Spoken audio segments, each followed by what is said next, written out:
Assalamualaikum warahmatullahi wabarakatuh.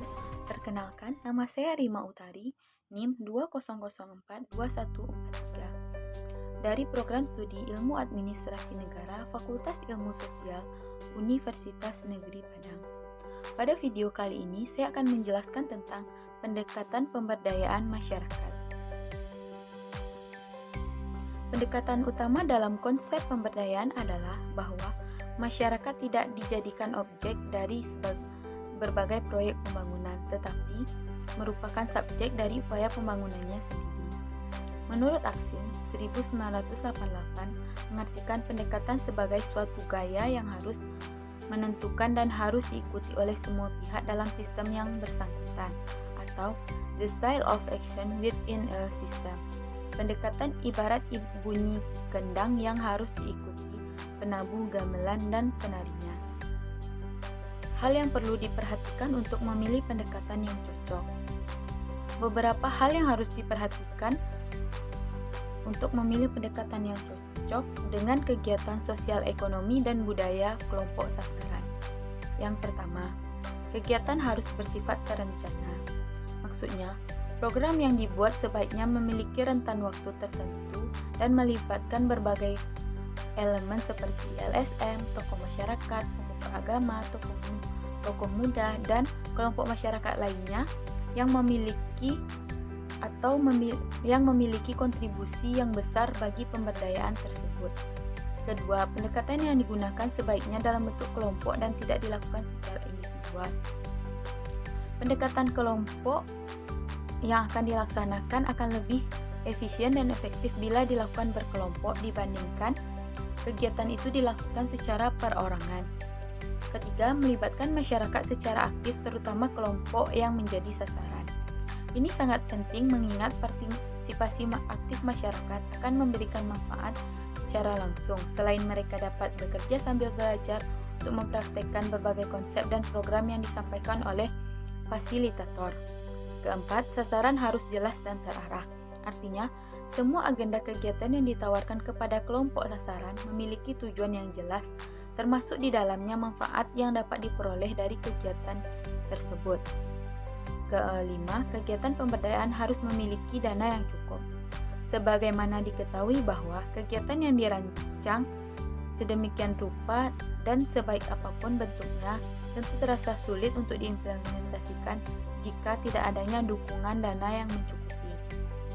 Keenam, masalah faktor budaya yang memiliki kelompok sasaran harus mendapatkan perhatian khusus.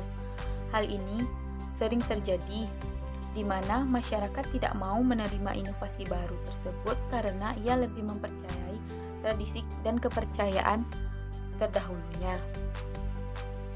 Dalam kaitannya dengan pekerja sosial, maka setidaknya ada 3 jenis pendekatan yang bisa digunakan untuk membantu tenaga penyuluh, fasilitator, agen pembaharu, dan aktivis LSM serta lembaga pemerintah dalam melakukan kegiatan pemberdayaan, diantaranya pendekatan mikro, pendekatan meso, dan pendekatan makro.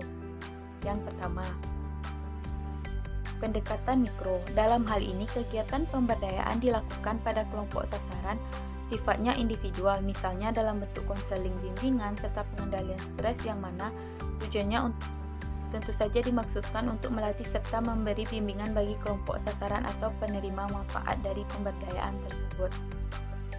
Kedua, pendekatan meso. Dalam pendekatan meso, pemberdayaan dilakukan terhadap kelompok penerima manfaat.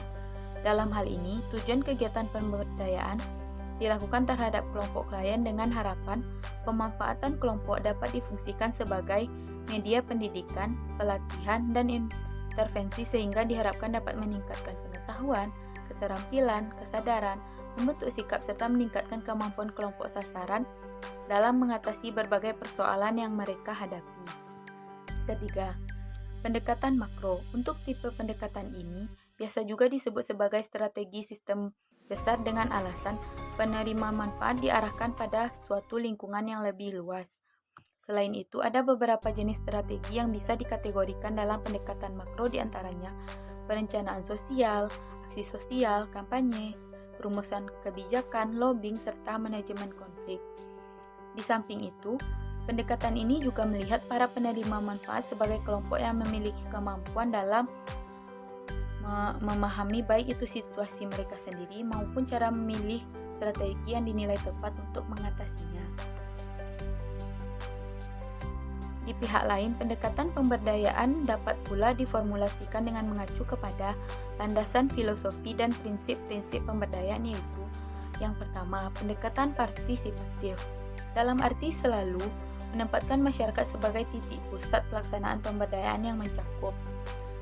1. Pemberdayaan selalu bertujuan untuk pemecahan masalah masyarakat, bukan untuk tujuan-tujuan orang luar atau pengusaha dan penguasa. Yang kedua, pilihan kegiatan. Metode maupun teknik pemberdayaan maupun teknologi yang ditawarkan harus berbasis pada pilihan masyarakat. Yang ketiga, ukuran keberhasilan pemberdayaan bukanlah ukuran yang dibawa oleh fasilitator yang berasal dari luar, tetapi berdasarkan ukuran-ukuran masyarakat sebagai penerima manfaatnya. Selanjutnya, pendekatan kesejahteraan.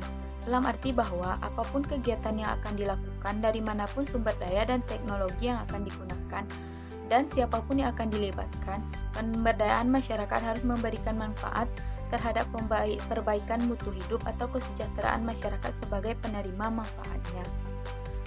Ketiga, pendekatan pembangunan berkelanjutan. Dalam artian bahwa kegiatan pemberdayaan masyarakat harus terjamin keberlanjutannya. Di samping beberapa pendekatan tersebut, ada pula beberapa jenis pendekatan yang dapat digunakan dalam kegiatan pemberdayaan masyarakat. Menurut Eliot, 1996, ada 3 jenis pendekatan pemberdayaan masyarakat, yaitu pendekatan kesejahteraan, pendekatan pembangunan, dan pendekatan pemberdayaan. Pertama, pendekatan kesejahteraan.